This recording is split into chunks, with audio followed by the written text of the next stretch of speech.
fond of kicking off these talks with an exercise that some of you, I think, have seen in the past, but it's just such a good icebreaker, and it's the only one I know, by the way. So yeah, I'm going to inflict it on you for the couple of minutes this morning. I want you to look at those circles, or pseudo-circles, that I've drawn on the flip chart. And the game that we're going to play is for you to tell me what you imagine that you see when you look at those circles. Now, I'm going to get you started, all right? When I look at those circles, I imagine that I'm looking down on 3 coffee cups, all right? So that's one of the things I imagine that I see. You have something on your right wrist, or excuse me, the other one, your left wrist. What is that? Yeah, don't you see 3 watch faces when you look up there? Oh, of course you do. Sure you do. I can imagine that. All right. She's going to give me a hard time. You're going to be the tough customer that I've got to deal with for the rest of the session. I can tell that already. That's great. Okay. Okay, now here's what's going to happen. We're going to have a contest.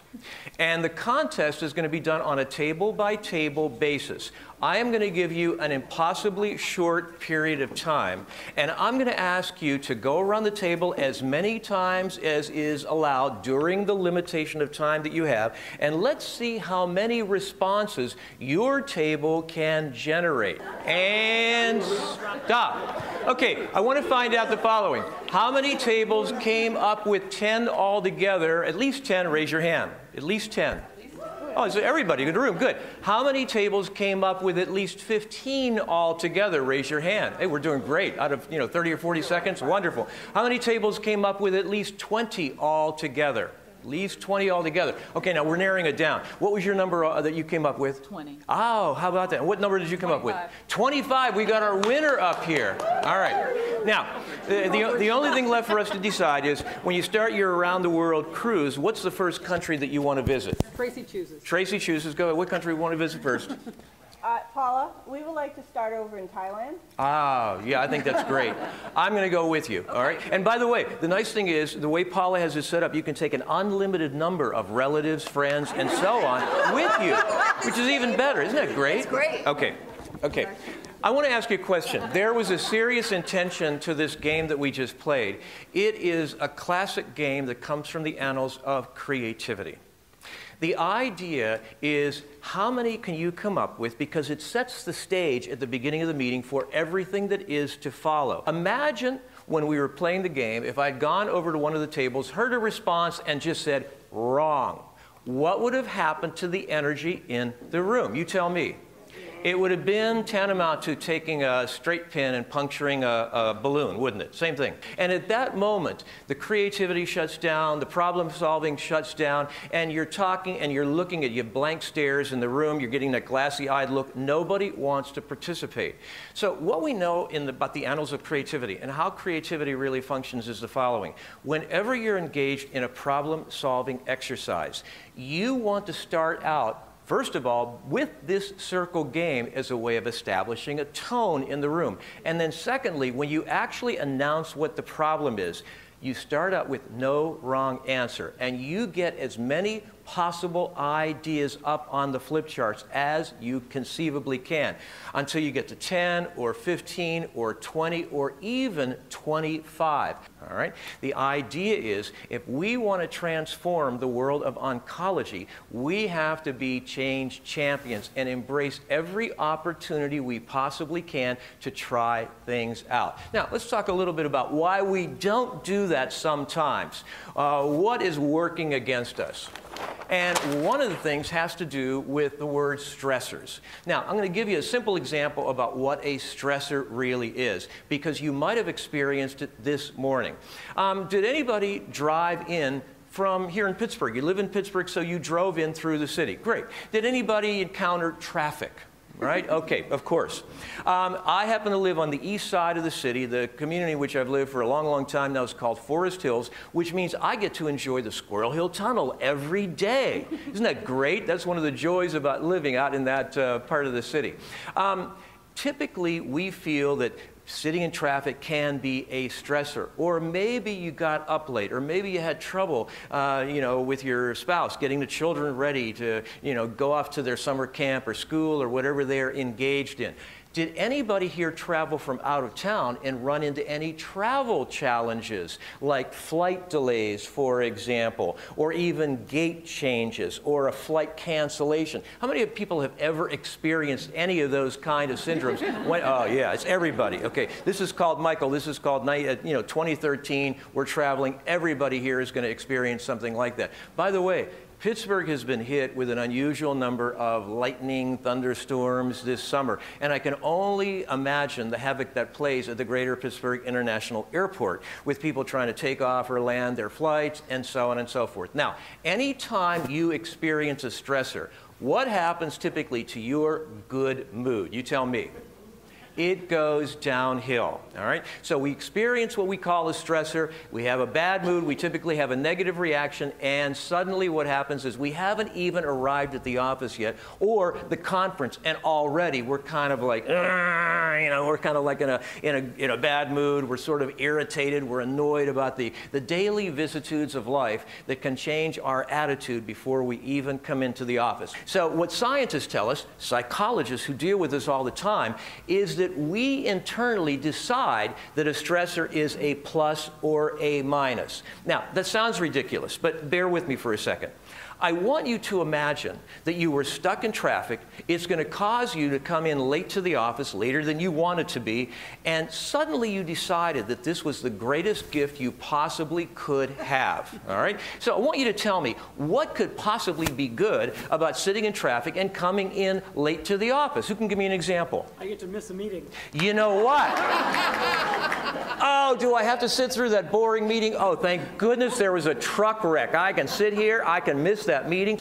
These are high stressors. Psychologists tells us that the kind of things I'm going to share with you right now, psychologists will tell us that these create a high degree of stress. But remember what I said. Stress doesn't have a value. It's neither positive nor negative. We apply a value to it. Okay. A high stressor in our lives if we've ever gone through the loss of a parent. All right? Now, I've lost both of my parents already. Those were high stressors. Now, it sounds like, how could there be anything that's a positive about losing our parents? You tell me, is there anything that conceivably could be a positive? Something that could be, we might call it a blessing, as a matter of fact, when it comes to losing one's parents. How is that possible? Who can help me out with that? I need an example. Go. Better identify with, especially the patients that we're dealing with. You know what? How better to identify with the patients, especially that we are dealing with? That is terrific. What were you going to say? Well, if they've been suffering and there's no chance for improvement, exactly. It's often a blessing that they no longer. Yeah, yeah. By the way, I lost my mother to cancer. My dad had, died of other physical causes. My mother, I lost to cancer. She suffered for a long time. But in her case, what happened was the doctors predicted a certain amount of time. That time was extended dramatically. So in the first year after she was diagnosed with cancer, she traveled all over. I mean, it was like she got a hold of Paula and she took that cruise. Every time I went to see her, and I'm worried about her and concerned she should be getting her rest, et cetera, I would say, what are you planning on doing? Oh, she said, oh, I'm going to get together with some of my girlfriends. Now, she's talking about her girlfriends. She was at the time 75 years old. All right, so she said, I'm going to get together with my girlfriends and we're going to Europe. Now, I'm thinking, I think I'm hallucinating. Did you just say Europe as opposed to McKeesport or a place that's, right around the Pittsburgh area? And she said, absolutely. Here's one of the things, by the way, that was interesting about my mom. When she got her diagnosis, whereas some people that I know, and this may be true of me as well, would kind of shrivel up and they would start to die psychologically before the physical illness took over. In her case, she said, however much time I have, I'm going to have a ball, all right? So she traveled more in the last, I would say, year and a half, 2 years of her life, up until the last several months when she got really, really sick, than she ever had previous to that in her lifetime. So she took a stressor, and she decided she was going to make the best of it, and I have never seen her so happy as when she got together with 4 or 5 or 6 of her girlfriends, and they just traveled like crazy. What do we feel about the future in many cases? It's not guilt, it's something else, and it's a word that starts with W. What's the word that starts with W? We worry. You all know exactly what it is. We worry about the future, and this causes us to be change resistant. We're not welcoming of change, and that's because we worry about the future. And why do we worry? Because we imagine the worst that can happen. So anytime something occurs in family life or professional life or whatever, there are a lot of us, by virtue of genetic inheritance and also conditioning, that we don't want to engage in any kind of change or the smallest amount of change possible. Why? Because we fear the worst that can possibly happen. I have an idea. I've been promoting that idea to my division of ONS for a long time now, and just at the moment where it's about time to be implemented, I am in a state of terror. And I'm terrified because, you know what? Despite all of our planning, we're venturing into the unknown. We don't really know. We can't predict with certainty what's going to happen. And so oftentimes we're overtaken by fear because we imagine that our work isn't going to be successful, and sometimes we're worried that it's going to reflect on us personally. Now, there's an antidote to that I need to share with you. The antidote to this fear of failure was created most vividly by the person named Thomas Edison. And I love telling this story that many of us learned in junior high school. And the story goes like this. He was on his way to substituting for the only way people at his lifetime, when he was doing his work, knew that you had to use to illuminate a room. And before the invention of the light bulb, if you were living at the time of Edison, you knew there was only one way to illuminate a darkened room. And what was that way? You had to do what?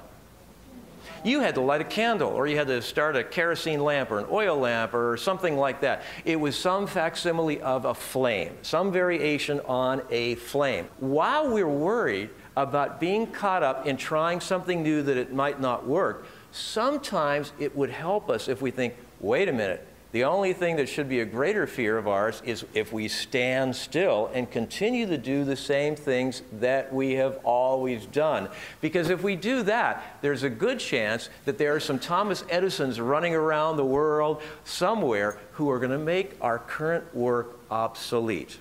Now, the only cure for that is to make sure that in ONS, we embed your boards and your staffs with a lot of Thomas Edisons. It's okay to have goals as long as you're not wedded to those goals. Therein lies the difficulty. Sometimes we get so attached to a particular project or a particular program or to a particular protocol that we feel like it's tied up somehow with our ego. Our existence is kind of based on the promotion of whatever that protocol happens to be.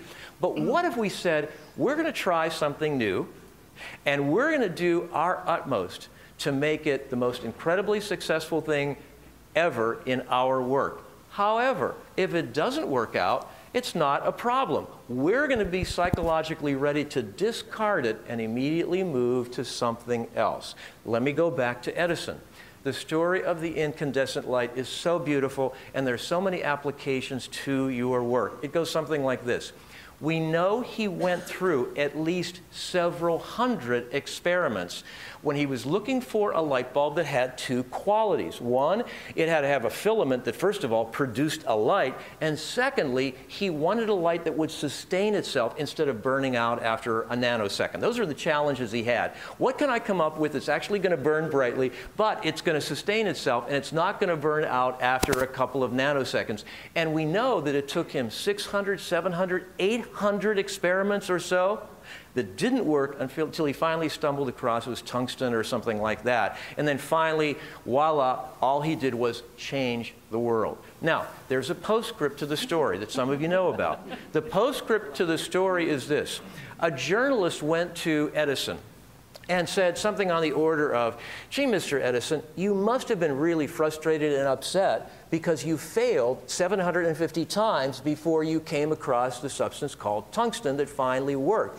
Man, this must have caused incredible anxiety and stress, anger, depression, all the things we associate with having failed that many times. What we know about this incident, true story by the way, is that Edison at first didn't even understand the question that was being posed to him. He had to actually think about it for a while and then kind of translate it into his own language. And he said, we didn't fail 750 times. We learned 750 things that didn't work. So in other words, he had the joy of the journey. He loved the laboratory. He loved experimenting. So finding something that didn't work didn't trouble him because he didn't create an a priori expectation that it had to work. His ego was tied up in it, and he was only going to try 8 or 10 or so, and then he was going to give up, quit, which a lot of people would probably have done in that situation. People we know from Maslow. Do you remember Maslow and that hierarchy of needs when he talked about self-actualization? Self-actualization is all about doing work that is meaningful. Doing work so that we get up in the morning, we say, I am so lucky. I get to go to a job where I'm actually in the process of changing the world. Well, there's that word change again, all right? So one of the things we have to give up is the risk of change and things not working. We need the stimulation that comes from getting outside that comfort zone. So the rest of our work today is going to be about the thrill, the excitement of stepping out of the comfort zone, and we hope that it may infuse a little bit of the conversation you're going to be having when you split up into your various board meetings this afternoon. You continue your conversations tomorrow, and it's all going to be, wait a minute, maybe we're not changing fast enough. Maybe we have to step on the accelerator a little more. And I'll leave you with this final exercise because in so many ways it summarizes what we're going to be talking about yet today, and I think it may permeate some of your conversation for the rest of the day and a half that you're together. What I want you to do is just sitting at your seat, feet flat on the floor, and I want you to take your 2 hands, and it's a 3-part exercise. So part 1 is simply raise your hands above your head like this. Good. Exercise part 2 is stretch as high as you possibly can. Go for it. Stretch as high as you possibly can. Now, part 3, finally, stretch a little higher. Go. Stretch a little higher. Good. Drop your hands. I want to ask you a couple of questions about that exercise.